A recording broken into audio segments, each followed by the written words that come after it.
ఈశ్వరుడు యందు లోకం కనపడుతోంది, లోకము ఈశ్వరుడు యందుంది. ఈ తత్వాన్ని ఆవిష్కరిస్తున్నాడు చూడండి.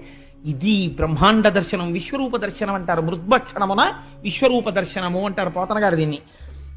అని ఇలా నోరు తెరిచాడు. అమ్మ నోట్లో వాసన చూద్దామని నిజంగా యశోద అదృష్టమే అదృష్టం అండి. ఆ రోజున మోకాళ్ళ మీద కూర్చుని కొడుకు చెయ్యిలా పట్టుకుని నోరు వాసన చూద్దామనుకుని ఇలా దగ్గరగా నోటి దగ్గరికి వెళ్ళపోయింది. ఇలా నోరు తెరిచాడు. ఆ లలితాంగిక నుంగుని బాలుని ముఖమందు జలధి పర్వత వన భూగోళ సికి తరని శశి దిక్పాలాధికారండంబైన బ్రహ్మాండంబునన్ సమస్త పర్వతాలతో, నదులతో, సముద్రాలతో, చెట్లతో, చామలతో, లోకంతో, నరులతో, నందవ్రజంతో, నందవ్రజంలో ఉన్న పశువులతో, తన ఇంటితో, తనతో, నందుడితో కలిసి కనబడ్డారు లోపల. కనపడితే ఈ యశోద నోట్లోకి చూసి ఇన్ని బ్రహ్మాండములు పిల్లవాడి నోట్లో కనపడుతుంటే ఆవిడ తెల్లపోయింది. తెల్లపోయి ఆవిడ